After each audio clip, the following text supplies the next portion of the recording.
10 killed, over 1,000 hurt as earthquake jolts Bangladesh. At least 10 people, including 2 children, were killed. Over 1,000 were injured and dozens of buildings developed cracks and tilted as a moderate earthquake jolted Dhaka and elsewhere in the country Friday morning. 5 of the deaths were reported in Narsingdi, 4 in Dhaka, and the other was reported in Narayanganj.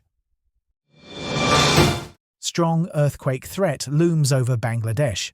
Experts have sternly cautioned that the recent repeated earthquakes, including Friday's one with magnitude 6, are a warning sign for a devastating quake of magnitude 7 or even higher that could result in an unprecedented level of casualties.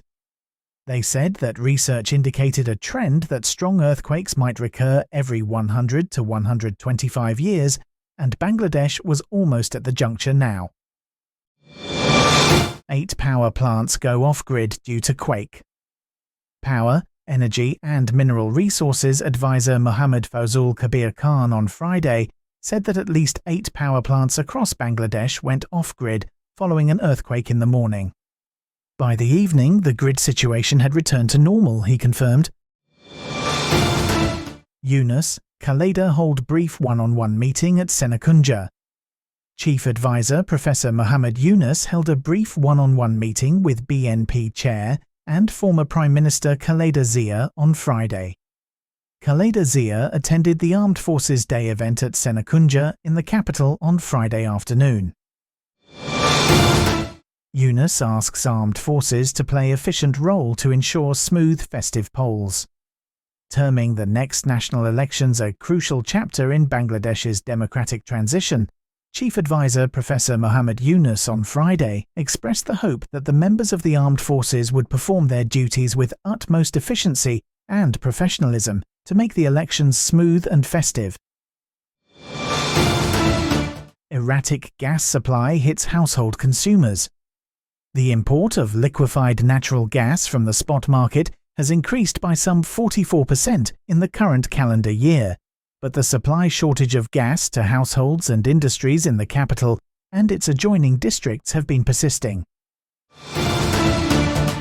Amin Bazar out of gas supply for 3 months. Villagers at Bordeshi West and Bordeshi East under Amin Bazar Union of Savar Upazila on the outskirts of the capital have been facing suspension of gas supply for the past 3 months due to a leakage in the pipeline on the Dhaka-Aricha highway. Man detained over Juba Dal leader murder dies in DB custody. A man who was detained Thursday evening over the November 17th murder of the Jatiyatabadi Juba Dal leader Gholam Kibriya in the capital's Palabi area died while in the custody of the detective branch of Dhaka Metropolitan Police on Friday.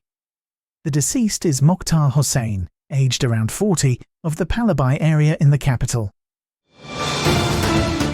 Prices of essentials remain high despite supply surge. The prices of daily kitchen essentials were still beyond the reach of ordinary consumers on Friday, even as kitchen markets were brimming with winter vegetables. Though prices have not risen compared to last week, they remained far from affordable for most buyers, as most vegetables were selling between 80 taka and 100 taka a kilogram. Bangladesh seeks ILO support to advance labour sector. Bangladesh sought enhanced cooperation from the International Labour Organization to further strengthen its labour sector. MD Sakawat Hussain, advisor to the Ministry of Labour and Employment, called for this during a bilateral meeting with ILO Director General Gilbert F. Hungbo on the sidelines of the ILO's 355th governing body session in Geneva on Thursday, the ministry press release said on Friday. Taijul, openers tighten Tiger's grip. Taijul Islam's 4.5 centuries from openers, Shadman Islam and Mahmudul Hassan, further strengthened Bangladesh's position in the second test against Ireland after the completion of the third day at the Sherry Bangla National Stadium in Mirpur on Friday.